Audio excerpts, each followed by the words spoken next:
Hi friends, வணக்கம் and welcome to எனக்கு பிடித்த சமையல். ஃப்ரெண்ட்ஸ், நம்மளுக்கு என்ன பார்க்க போகிறோம் அப்படின்னா, மந்த்லி ஒன்ஸ், அதாவது மாதத்தில் ஒரு தடவை கிச்சனில் எதெல்லாம் க்ளீன் பண்ணலாம். அப்படி க்ளீன் பண்ணோம் அப்படின்னா ஃபங்க்ஷன் டைம், ஃபெஸ்டிவல் டைமில் ரொம்ப ஈஸியாக நம்ம க்ளீன் பண்ணிக்கலாங்க. சேம் டைம் பார்த்துட்டிங்க அப்படின்னா உங்களுக்கு வந்து கிச்சன் எப்பவுமே க்ளீனாக நீட்டாக இருக்குங்க. இது வந்து டெய்லியும் பண்ணணுங்கிறது கிடையாது, வாரத்தில் ஒரு டைம் பண்ணணுங்கிறது கிடையாதுங்க. மாதத்தில் ஒரே ஒரு டைம் ஃப்ரீயாக இருக்கும்போது இந்த மாதிரி சின்ன சின்ன வேலைகள் செஞ்சு வச்சுட்டிங்க அப்படின்னா கிச்சன் ரொம்ப க்ளீனாக நீட்டாக இருக்குங்க. அது என்னென்ன வேலைகள் அப்படின்னு பார்க்குறதுக்கு முன்னாடி நம்ம சேனல் நீங்கள் இப்போ தான் ஃபர்ஸ்ட் டைம் வர்றீங்க அப்படின்னா சப்போர்ட் பண்ணுங்கள். இப்போ வாங்க வீடியோக்குள்ளே போகலாம். இப்போ எப்போவுமே பார்த்துட்டிங்க அப்படின்னா கிச்சனில் வந்து kitchen gas stove, counter top, நார்மலாக பாத்திரங்கள் இருந்துச்சு அப்படின்னா வாஷ் பண்ணி எடுத்து வச்சோம் அப்படின்னாவே கிச்சன் ரொம்ப க்ளீனாக நீட்டாக மெயின்டைன் பண்ணிக்கலாங்க. அந்த மாதிரி நிறைய வீடியோ நம்ம சேனல் போஸ்ட் பண்ணியிருக்கேன். நீங்கள் எதுவும் பார்க்கல அப்படின்னு எண்டு ஸ்க்ரீனில் கொடுக்குற செக் பண்ணி பாருங்கள். இப்போ மாதத்தில் ஒரு டைம் எதெல்லாம் க்ளீன் பண்ணலான்னு பார்த்துடலாம் வாங்க. இப்போ இந்த மாதிரி தக்காளி, வெங்காயம், பெரிய வெங்காயம், சின்ன வெங்காயம், பூண்டு இதெல்லாமே இந்த மாதிரி போட்டு வைப்பேன் இல்லைங்களா. இந்த மாதிரி இதெல்லாம் க்ளீன் பண்ணுறது நம்ம டெய்லி கண்டிப்பாக யாருமே பண்ண மாட்டோம், பண்ணணுங்கிறது அவசியம் கிடையாதுங்க. வாரத்தில் ஒரு டைம் ஒரு சிலர் பண்ணுவாங்க. அந்த மாதிரி டைம் இல்லை அப்படின்னா மாதத்தில் ஒரு டைம் அதெல்லாமே எடுத்து ஒரு கவரில் போட்டு வச்சுட்டு இந்த மாதிரி ஃப்ரீ டைமில் எல்லாமே வாஷ் பண்ணி வெயில் எடுத்து காய வச்சு எடுத்து உள்ளே வச்சுட்டிங்க அப்படின்னா க்ளீனாக நீட்டாக இருக்குங்க. அதனால் ஃபஸ்ட்டு வந்து நான் அதெல்லாமே எடுத்து ஒரு கவரில் போட்டு வச்சுட்டேன். அதுக்கப்புறம் இதெல்லாமே க்ளீன் பண்ணுறதுக்காக எடுத்திருக்கேன். இப்போ இந்த மாதிரி நார்மலாக சோப் வச்சு இந்த மாதிரி வாஷ் பண்ணி எடுத்து வச்சுக்கலாங்க. ஒரு சிலருக்கு பார்த்துட்டிங்க அப்படின்னா ஜாயின்ட் ஃபேமிலியாக இருக்கும்போது 2-3 பேர் சேர்ந்து க்ளீன் பண்ணுறதுக்கும் ரொம்ப பிடிக்குங்க. ஈஸியாக இருக்கும், வேலையும் டக்குன்னு முடிஞ்ச மாதிரி இருக்கும். ஒரு சிலர் பார்த்துட்டிங்க அப்படின்னா தனியாக அவங்களே எல்லாமே செஞ்சால் தான் சாட்டிஸ்ஃபைடாக இருக்குங்க. உங்களுக்கு எந்த மாதிரி அப்படின்னு கீழே கமெண்ட்டில் சொல்லுங்கள். எனக்கு வந்து எதாக இருந்தாலும் நானே ஃபுல்லாக க்ளீன் பண்ணிவிட்டு எடுத்து வச்சுட்டு அதுக்கப்புறம் வீட்டையோ கிச்சனையோ பார்க்கும்போது எனக்கு ரொம்ப பிடிக்குங்க. அந்த மாதிரி இருக்கிறது எனக்கு ரொம்ப ரொம்ப பிடிக்கும். அந்த மாதிரி பிடிக்குமா, இல்லை ஒரு 4-5 பேர் சேர்ந்து க்ளீன் பண்ணுற மாதிரி பிடிக்குமா அப்படின்னு கீழே கமெண்ட்டில் மறக்காமல் என் கூட ஷேர் பண்ணுங்கள். அதே மாதிரி நமக்கு வந்து வீட்டில் வந்து பெண் பிள்ளைகளாக இருந்தாலும் சரி, ஆம்பளை பசங்களாக இருந்தாலும் சரிங்க. எனக்கு வந்து 2 பையன் இருக்காங்க. இந்த மாதிரி வாஷ் பண்ணி எடுத்து வைக்கும்போது நான் கொண்டு போய் வெளியில் வைங்க அப்படின்னா 2 பேருமே எனக்கு செய்வாங்க. அந்த மாதிரி நம்ம வந்து சொல்லிக் கொடுத்து வளர்த்தோம் அப்படின்னா தான் ஃப்யூச்சரில் வந்து அவங்க லைஃபும் ரொம்ப நல்லா இருக்குங்க. எந்த வேலையுமே ஆம்பளை பசங்க தான் செய்யணும், பெண் பிள்ளைங்க தான் செய்யணும் அப்படிங்கிறது எதுவுமே கிடையாதுங்க. எல்லாத்துக்குமே வேலை சொல்லிக் கொடுத்து வளர்த்தோம் அப்படின்னா ரொம்ப ரொம்ப நல்லது. நான் கண்டிப்பாக என் 2 பசங்களுக்குமே பார்த்துட்டிங்க அப்படின்னா இந்த மாதிரி வாஷ் பண்ணோம் அப்படின்னா வெளியில் கொண்டு போய் இந்த மாதிரி வச்சுருங்க அப்படின்னா 2 பேருமே செய்வாங்க. ஸோ முடிஞ்ச அளவுக்கு பசங்களுக்கு அந்த மாதிரி வேலைகள் வந்து நம்ம சின்ன சின்ன வேலைகள் சொல்லி கொடுத்து வளர்த்தோம் அப்படின்னா ரொம்ப ரொம்ப நல்லதுங்க. நீங்களும் அந்த மாதிரி ட்ரை பண்ணி பாருங்கள்.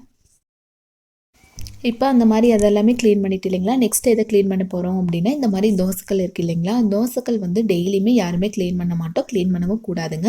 இது வந்து வாரத்தில் ஒரு டைம் கூட நீங்கள் க்ளீன் பண்ணணுங்கிறது கிடையாது. மாதத்தில் ஒரு டைம் இந்த மெத்தடில் க்ளீன் பண்ணி பாருங்கள். இந்த மாதிரி க்ளீன் பண்ணணும் அப்படின்னா தோசை வருமா அப்படிங்கிற டவுட் எதுவுமே இருக்கக்கூடாது. ஏன் அப்படின்னா நான் தோசை கூட ஊற்றி காமிச்சிருக்கேன். அதனால் ஃபஸ்ட்டு வந்து தோசைக்கல் வச்சு லைட்டாக சூடானதுக்கப்புறம் மீடியம் ஃப்ளேம்லேயே வச்சுக்கோங்க. நான் காமிச்சு இல்லைங்களா, அந்த மாதிரி மீடியம் ஃப்ளேம்லேயே வச்சு கொஞ்சமாக தண்ணி லைட்டாக பேஸ்ட் வச்சு ஃபுல்லாக ஸ்க்ரப்பர் வச்சு தேய்ச்சி எடுத்துக்கோங்க. ஆல்ரெடி யூஸ் பண்ண ஸ்க்ரப்பர் வேண்டாங்க, தோசைக்கல்காகவே நான் தனியாக புது ஸ்க்ரப்பர் வச்சுருக்கேன். அதை வச்சு ஃபுல்லாக இந்த மாதிரி தேய்ச்சி விட்டுடலாங்க. இந்த மாதிரி லைட்டாக தேய்ச்சி விட்டுட்டு நம்ம ஸ்டவ் ஆஃப் பண்ணிவிட்டு ஃபுல்லாக க்ளீன் பண்ணிடலாம். தோசைக்கல்லாம் பார்த்துட்டிங்க அப்படின்னா அப்படியே க்ளீன் பண்ணாமல் இருந்தாலும் ரொம்ப எண்ணெய் பிசு பிசுப்பாக இருக்குது இல்லைங்களா. பாருங்கள், ஃபஸ்ட்டு பார்த்ததுக்கும் இப்போ நீங்கள் பார்க்குறக்கும் உங்களுக்கு நல்லாவே டிஃப்ரென்ஸ் தெரியும்னு நினைக்கிறேன். ஃபுல்லாக க்ளீன் பண்ணியாச்சுங்க. இப்போ உங்ககிட்ட தோசை ஊற்றி கூட நான் காமிக்கிறேன் பாருங்கள். இப்போ இந்த மாதிரி தோசைக்கல் ஃபுல்லாக க்ளீன் பண்ணிவிட்டு நீங்கள் எப்பவும் போலயே அரை வெங்காயத்தை, பெரிய வெங்காயத்தை கட் பண்ணி லைட்டாக எண்ணெயில் தொட்டு ஃபுல்லாக அப்ளை பண்ணிவிட்டு தோசை ஊற்றிக்கோங்க. அந்த மாதிரி இல்லை அப்படிங்கிறவங்க ஒரு ஐஸ் க்யூப் இருக்குது இல்லைங்களா, க்ளீன் பண்ணி முடிச்சுட்டு லைட்டாக தோசைக்கல் சூடானதுக்கப்புறம் ஐஸ் க்யூப் வச்சு ஃபுல்லாக அப்ளை பண்ணி எடுத்துகிட்டு அதுக்கப்புறம் தோசை ஊற்றுனீங்க அப்படின்னா தோசை ரொம்ப சூப்பராக வருங்க.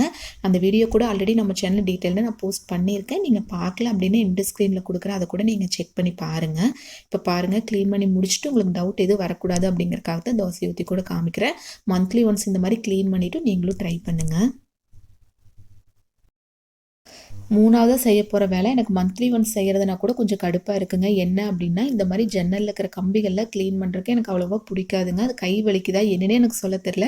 பட் எனக்கு அவ்வளோவா இந்த வேலை செய்கிறதுக்கு மட்டும் பிடிக்காது. பட் என்ன பண்ணுறது, க்ளீன் பண்ணோம் அப்படின்னா கொஞ்சம் பார்க்குறக்கு நீட்டாக இருக்குது இல்லைங்களா.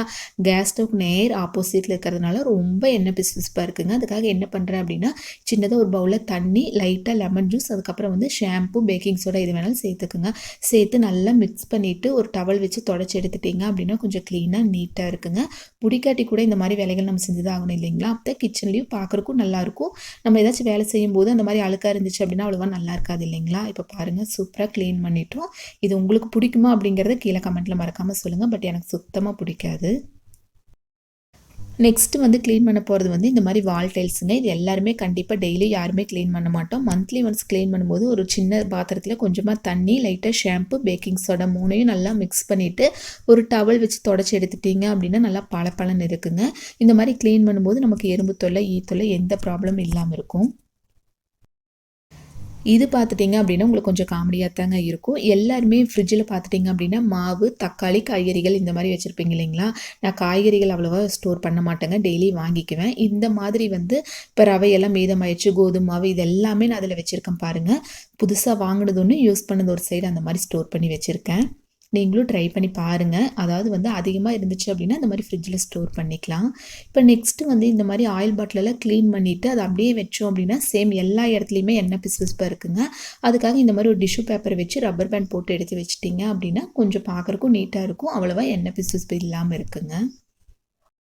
ஆயில் பாட்டிலில் எப்படி சூப்பராக ஈஸியாக க்ளீன் பண்ணலாம் அப்படிங்கிற வீடியோ ஆல்ரெடி நம்ம சேனலில் ஷேர் பண்ணியிருக்கேன். ஒரு 2 நாளைக்கு முன்னாடி தாங்க போட்டிருக்கேன். நீங்கள் பார்க்கல அப்படின்னா செக் பண்ணி பாருங்கள். இப்போ லாஸ்ட்டாக நம்ம எதை க்ளீன் பண்ண போகிறோம் அப்படின்னா லாஸ்ட்டாக கிடையாதுங்க. அதாவது கேஸ் ஸ்டவ் க்ளீன் பண்ணிவிட்டு நம்ம சிங்க் க்ளீன் பண்ணிக்கலாம். கேஸ் ஸ்டவ் க்ளீன் பண்ணுறதும் நிறைய நான் ஷேர் பண்ணியிருக்கேன். இந்த மாதிரி மந்த்லி ஒன்ஸ் க்ளீன் பண்ணுறதும் போட்டோம் அப்படின்னா தான் உங்களுக்கு கொஞ்சம் யூஸ்ஃபுல்லாக இருக்குது இல்லைங்களா? இதுவும் வேறு எதுவும் இல்லைங்க. அந்த ஸ்டாண்டெல்லாம் எடுத்து நீங்கள் எப்பவும் போல் வாஷ் பண்ணி வெயிலில் காய வச்சு எடுத்துக்கோங்க. அதுக்கப்புறம் கோல்கேட் பேஸ்ட்டோ இல்லை பவுடரோ இல்லை ஷாம்பு எது உங்கள் வீட்டில் இருக்குதோ தாராளமாக போட்டு க்ளீன் பண்ணிக்கலாங்க. இதுதான் போட்டால் தான் க்ளீன் ஆகும் அப்படிங்கிறது எதுவுமே கிடையாது. நமக்கு எது வீட்டில் கையை கிடைக்குதோ அந்த மாதிரி எடுத்து க்ளீன் பண்ணிக்கலாங்க. இப்போ பேஸ்ட் முன்னாடியே இருந்ததுனால நான் பேஸ்ட் எடுத்துட்டேன். இதே ஷாம்பு இருந்துச்சு அப்படின்னா தாராளமாக நீங்கள் ஷாம்பு போட்டுக்கலாம். இதெல்லாமே க்ளீன் பண்ணிவிட்டு கம்ஃபோர்ட் இருந்துச்சு அப்படின்னா லைட்டாக அதை போட்டு க்ளீன் பண்ணிங்க அப்படின்னா அந்த ஈ தொல்லை, எறும்பு தொல்லையெல்லாம் இல்லாமல் இருக்குங்க. அவ்வளோதான் வித்தியாசம். உங்கள் வீட்டில் எது இருக்கோ அதை போட்டு சூப்பராக நம்ம க்ளீன் பண்ணிக்கலாங்க. அதுக்கப்புறம் ஒரு டவல் வச்சு ஃபுல்லாக தொடச்சி எடுத்துட்டிங்க அப்படின்னா தொடச்சி எடுத்துகிட்டு காமிக்கிறேன் பாருங்கள். அப்படியே கண்ணை பறிக்கிற மாதிரி பளபளன்னு இருக்கும். பாருங்கள், கடைகளிலிருந்து வாங்கிட்டு வருவேன் இல்லைங்களா, அந்த மாதிரியே சூப்பராக நான் க்ளீன் பண்ணிவிட்டேன். நீங்களும் இதே மெத்தடில் க்ளீன் பண்ணி பாருங்கள்.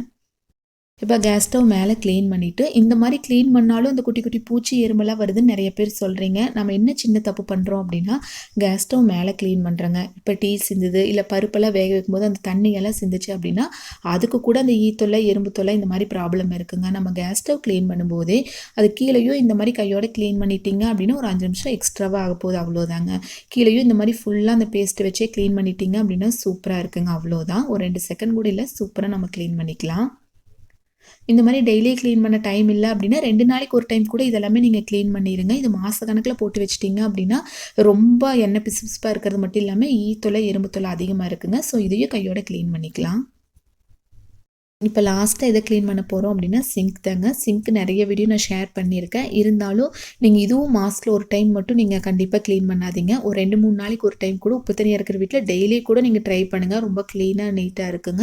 நான் ஆல்ரெடி சொன்ன மாதிரி கை பக்கத்தில் எது இருக்கோ ஷாம்போ இல்லை பேஸ்ட்டோ எது இருந்தாலும் சரிங்க, அது வந்து லைட்டாக தண்ணியில் மிக்ஸ் பண்ணி லைட்டாக தெளித்து விட்டு ஒரு 10 நிமிஷம் அப்படியே விட்டுருங்க. அதுக்கப்புறம் இந்த மாதிரி ஒரு ப்ரஷ்ஷை வச்சு நல்லா தேய்ச்சி எடுத்துட்டிங்க அப்படின்னா சூப்பராக க்ளீன் ஆயிருங்க. இந்த மாதிரி ப்ரஷ் இல்லை அப்படிங்கிறவங்க ஸ்க்ரப்பர் இருக்குது இல்லைங்களா, இதுக்காகவே தனியாக ஒரு ஸ்க்ரப்பர் கூட வச்சுக்கோங்க. அதை வச்சு ஃபுல்லாக தேய்ச்சி எடுத்துகிட்டு தண்ணியில் நல்லா கழுவி எடுத்துட்டிங்க அப்படின்னா சூப்பராக பளபளன்னு ஆயிருங்க. நான் ஃபுல்லாக கழுவி எடுத்துகிட்டு உங்ககிட்ட காமிக்கிறேன் பாருங்கள். அவ்வளோதாங்க, சூப்பராக க்ளீன் ஆயிடுச்சு. இந்த மாதிரி க்ளீன் பண்ணிவிட்டு கொஞ்சமாக பேக்கிங் சோடா போட்டு 2 டம்ளர் சுடுதண்ணி பிடிச்சி உள்ளே ஊற்றி விட்டுட்டிங்க அப்படின்னா சூப்பராக இருக்குங்க. இன்னுமே அந்த பேட் ஸ்மெல் எதுவுமே வராமல் இருக்கும். ட்ரை பண்ணி பாருங்கள். ஓகே ஃப்ரெண்ட்ஸ், கண்டிப்பாக இந்த வீடியோ உங்களுக்கு யூஸ்ஃபுல்லாக இருக்குதுன்னு நினைக்கிறேன். நெக்ஸ்ட் வீடியோவில் பார்க்கலாம். பாய்.